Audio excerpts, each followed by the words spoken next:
എവിടുന്ന് ആർക്കും വിളിച്ച് പ്രാർത്ഥിക്കാം. യാതൊരു മധ്യവർത്തിയുടെയും ആവശ്യമല്ല. ഏത് മനുഷ്യരും എവിടുന്നും വളരെ എളുപ്പത്തിൽ യാതൊരു പ്രയാസമില്ലാതെ വിളിച്ച് പ്രാർത്ഥിക്കാം. ഇപ്പോൾ സാധാരണ ഒരാൾക്ക് പെട്ടെന്ന് ബുദ്ധിമുട്ട് വന്നാൽ ഇംഗ്ലീഷുകാരനാണെങ്കിൽ ഹോ ഗോഡ്, നമ്മൾ മലയാളി ഓ ദൈവേ. ഈ പറയുന്നത് ആരെയാ ഉദ്ദേശം? എല്ലാ മനുഷ്യരും ഉദ്ദേശിക്കുന്നത് സൃഷ്ടാവായ ദൈവത്തെയാണ്.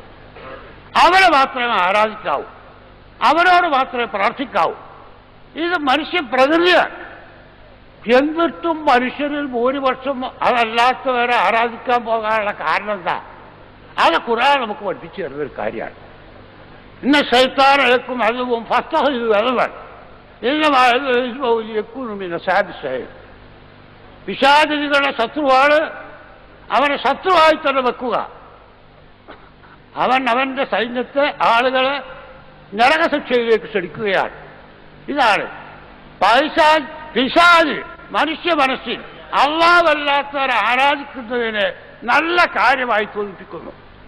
നല്ല ബുദ്ധിമാന്മാരായ മനുഷ്യർ, നല്ല ശാസ്ത്രകാരന്മാർ, നല്ല ചിന്തകന്മാർ, നല്ല രാജാന്തരജ്ഞന്മാർ, നല്ല വിശഗ്വരന്മാർ, സാധാരണ കാര്യങ്ങളിലെല്ലാം വളരെയധികം വിജ്ഞാനവും ബുദ്ധിയും ഒക്കെ ഉള്ള ആളുകൾ, നല്ല സർവകലാശാല ബിരുദവും ഡോക്ടറേറ്റും ഒക്കെ കിട്ടിയ ആളുകൾ, അവരുടെ ലൗകിക കാര്യങ്ങളിലെല്ലാം വളരെ യുക്തിയും ബുദ്ധിയും ഉപയോഗിക്കുന്ന ആളുകൾ, ആരാധനയുടെ കാര്യത്തിൽ അവർ ഹോളിഡേ കൊടുക്കുന്നു ബുദ്ധിക്ക്.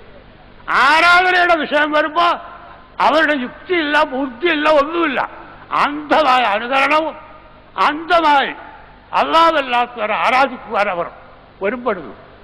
ഇതാണ് ഖുർആൻ പൗരാണിക കാലത്തെ രണ്ട് സമുദായങ്ങളെ പറ്റി പറഞ്ഞു. ആദമോ സമൂഹ് وَطَوَيَّنَ لَكُم مِّن مَّسَاكِنِهِمْ وَزَيَّنَ لَهُمُ الشَّيْطَانُ أَعْمَالَهُمْ فَصَدَّهُمْ عَنِ السَّبِيلِ وَكَانُوا مُسْتَبْصِرِينَ. ആദ് സമൂദ് വർഗ്ഗക്കാർ അവരുടെ വാസസ്ഥലങ്ങളുടെ അവശിഷ്ടങ്ങളിൽ നിങ്ങൾക്ക് അവരെ മനസ്സിലാവും. അവർക്ക് പിശാച് അവരുടെ പ്രവർത്തനങ്ങൾ നല്ലതായിട്ട് മനസ്സിൽ തോന്നിപ്പിച്ചു. അങ്ങനെ അള്ളാഹുവിന്റെ മാർഗത്തിൽ നിന്ന് അവരെ പേപ്പിച്ചു കാണും. വക്കാനോ മുസ്തബ്സിരി, അവർ ചില്ലറക്കാരായിരുന്നില്ല, അവർ നല്ല കാഴ്ചയും ബുദ്ധിയുള്ള ആളുകളായിരുന്നു.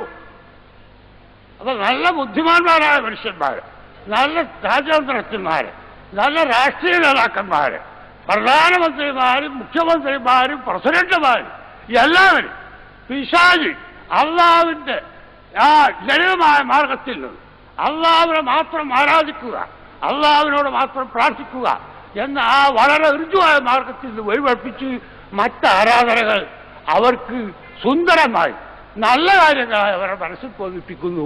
ഇതാണ് മനുഷ്യരിൽ വളരെയധികം ആളുകൾ പിഴക്കാൻ കാരണം. അതുകൊണ്ട് തൗഹീദിന്റെ പ്രചരണം ഒരിക്കലും നിർത്താൻ പറ്റില്ല. അതെപ്പോഴും തുറന്നുകൊണ്ടിരിക്കണം. കാരണം പിശാച് അവന്റെ പ്രവർത്തനം നിർത്തുന്നില്ല, അവൻ എപ്പോഴും പ്രവർത്തിച്ചു കൊണ്ടിരിക്കുന്നു. മനുഷ്യർക്ക് അല്ലാഹുവല്ലാത്തവരെ ആരാധിക്കുന്ന കാര്യം നല്ല കാര്യമാണെന്ന്, അതുകൊണ്ട് ഗുണമുണ്ട്, മനഃശാന്തിയുണ്ട്, മഹത്തായ ഒരു കാര്യമാണ് എന്ന് അവരുടെ മനസ്സിൽ തോന്നിപ്പിച്ചുകൊണ്ട് പിശാച് പ്രവർത്തിക്കുന്നു. അതിൻ്റെ എതിരായി തൗഹീദിന്റെ പ്രവാചകന്മാരായ നമ്മൾ പ്രവാചകന്മാരുടെ ആ മാർഗം സ്വീകരിച്ചുകൊണ്ട് ലാ ഇലാഹ ഇല്ലല്ലാഹ് എന്ന കൈവത്ത് തൗഹീദിന്റെ പ്രചരണം നടത്തേണ്ടതുണ്ട്.